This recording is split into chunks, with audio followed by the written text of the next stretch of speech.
Hello friends, welcome to ಬೆಳಕು channel. Friends, ಇವತ್ತಿನ ವಿಡಿಯೋದಲ್ಲಿ PF ವಿತ್ಡ್ರಾನ ಆನ್ಲೈನಲ್ಲಿ ಹೇಗೆ ಮಾಡೋದು ಅಂತ ಅಂದ್ಬಿಟ್ಟು ನೋಡೋಣ.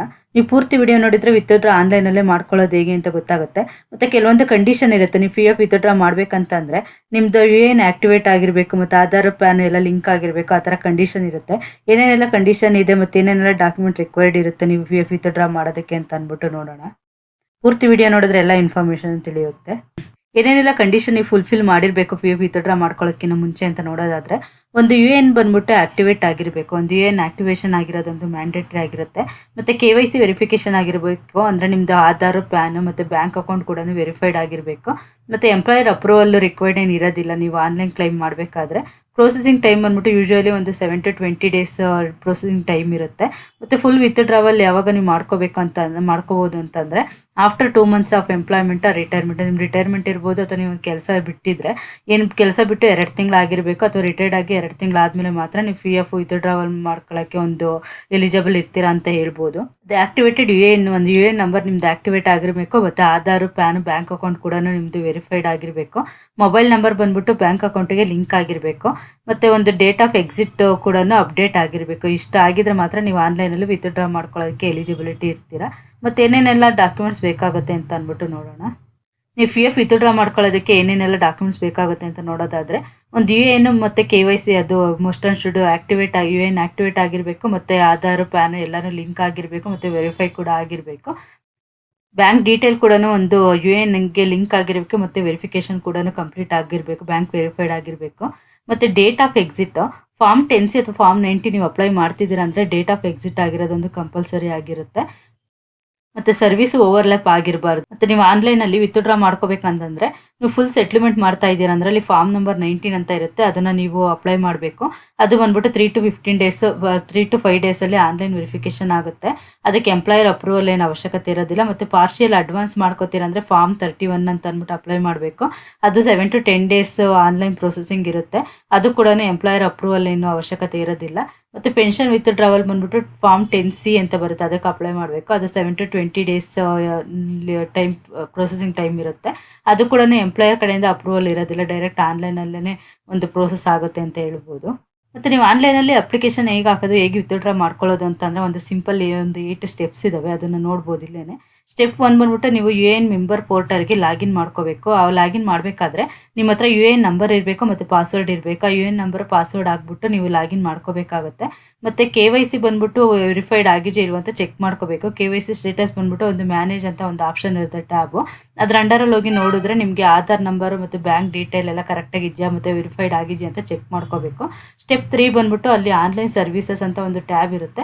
ಅಲ್ಲಿ ನಿಮ್ಮದು ಯಾವುದು ಕ್ಲೈಮ್ ಮಾಡ್ತಾ ಇದ್ದೀರಾ, ನೀವು ಫುಲ್ ಅಮೌಂಟ್ ಕ್ಲೈಮ್ ಮಾಡ್ತೀರಲ್ಲ, ಪಾರ್ಷಿಯಲ್ ಕ್ಲೈಮ್ ಮಾಡ್ತೀರಾ, ಅದು ಡಿಪೆಂಡ್ ಅಪಾನ್ ನೀವು ಯಾವ್ದು ಕ್ಲೈಮ್ ಮಾಡ್ತೀರಾ ಅದ್ರ ಮೇಲೆ ಫಾರ್ಮ್ನ ಸೆಲೆಕ್ಟ್ ಮಾಡಬೇಕಾಗುತ್ತೆ. ಅದರಲ್ಲಿ ಫಾರ್ಮ್ 31 ಅಂತ ಇದೆ, 19 ಅಂತ ಇದೆ, 10C ಮತ್ತು 10D ಅಂತ ಇದೆ. ಇದರಲ್ಲಿ ನೀವು ಯಾವುದು ಮಾಡ್ತೀರೋ ಅದ್ರದ್ದು ಒಂದು ಫಾರ್ಮನ್ನು ಸೆಲೆಕ್ಟ್ ಮಾಡ್ಕೋಬೇಕು. Next verify bank account detail by entering required data. ಅಲ್ಲಿ ನೀವು ಅಪ್ಲೈ ಮಾಡೋಕೆ ಹೋದಾಗ ಅದು ಫಾರ್ಮ್ ಸೆಲೆಕ್ಟ್ ಮಾಡಿಕೊಂಡು ಅಲ್ಲಿ ಬ್ಯಾಂಕ್ ಅಕೌಂಟು ವೆರಿಫಿಕೇಶನ್ ಕೇಳುತ್ತೆ. ಅಲ್ಲಿ ಏನು ರಿಕ್ವೈರ್ಮೆಂಟ್ ಏನು ಕೇಳುತ್ತೆ ರಿಕ್ವೈರ್ಡ್ ಡೇಟಾನ ಅದನ್ನು ಹಾಕ್ಬಿಟ್ಟು ನೀವು ಒಂದು ವೆರಿಫೈನ ಮಾಡಬೇಕಾಗುತ್ತೆ. ಅದು ಬ್ಯಾಂಕ್ ವೆರಿಫಿಕೇಶನ್ ಆದಮೇಲೆ ಅಲ್ಲಿ ಎಸ್ ಅಂತ ಕೊಟ್ಟಮೇಲೆ ಅದು ಅಂಡರ್ಟೇಕಿಂಗ್ ಆಗುತ್ತೆ. Next proceed for online claim ಅಂತ ಒಂದು ಆಪ್ಷನ್ ಇರುತ್ತೆ, 6th ಸ್ಟೆಪ್ಪು. ಅದನ್ನು ಮಾಡಬೇಕಾಗುತ್ತೆ. ನೆಕ್ಸ್ಟ್ 7th ಸ್ಟೆಪ್ ನೋಡೋದಾದ್ರೆ ಸೆಲೆಕ್ಟ್ ದ ಕ್ಲೈಮ್ ಟೈಪ್. ಅಂದರೆ ನೀವು ಅಲ್ಲಿ ಕ್ಲೈಮ್ ಟೈಪನ್ನ ಕೇಳುತ್ತೆ ಅಲ್ಲಿ.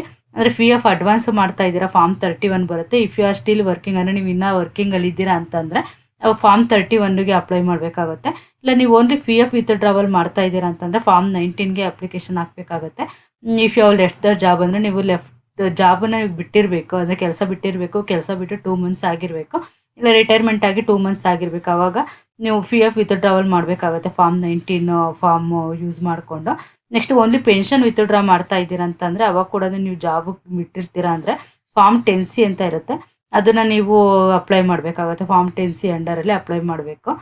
8 ಸ್ಟೆಪ್ ನೋಡೋಕ್ಕಾದ್ರೆ ಒಂದು ಅಲ್ಲಿ ಡಿಸ್ಕ್ಲೈಮರ್ ಬಾಕ್ಸ್ ಇರುತ್ತೆ. ಆಮೇಲೆ OTP ಬರುತ್ತೆ, ಅಂದರೆ ಆಧಾರ್ ಲಿಂಕ್ ಮೊಬೈಲ್ ನಂಬರ್ ಏನಿರುತ್ತೆ ಆ ನಂಬರ್ಗೆ ಒಂದು OTP ಬರುತ್ತೆ. OTP ಹಾಕ್ಬಿಟ್ಟು ನೀವು ಅಲ್ಲಿ ಫೈನಲ್ ಸಬ್ಮಿಟನ್ನು ಮಾಡಬೇಕಾಗತ್ತೆ.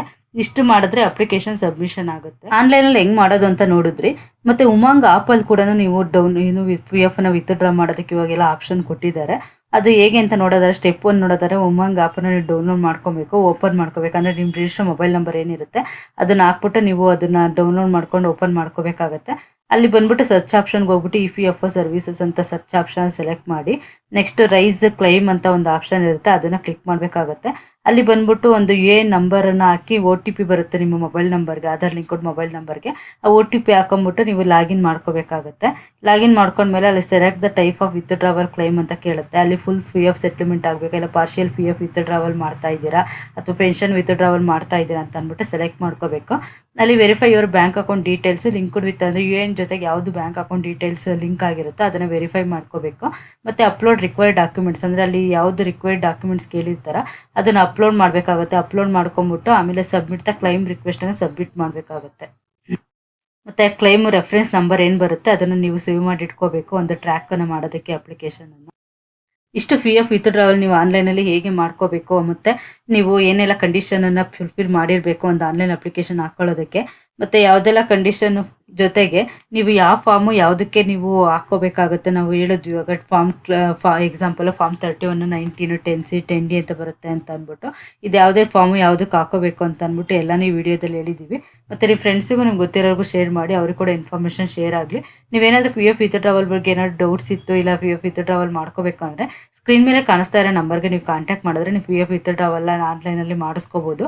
ಮತ್ತು ನೀವು ಏನಾದರೂ ಸರ್ವಿಸಸ್ ಬೇಕಾದ್ರೂ ಇವ್ರನ್ನ ಕಾಂಟ್ಯಾಕ್ಟ್ ಮಾಡಿ, ಸ್ಕ್ರೀನ್ ಮೇಲೆ ಕಾಣಿಸ್ತಾ ಇರೋ ನಂಬರ್ಗೆ ಕಾಂಟ್ಯಾಕ್ಟ್ ಮಾಡಿ.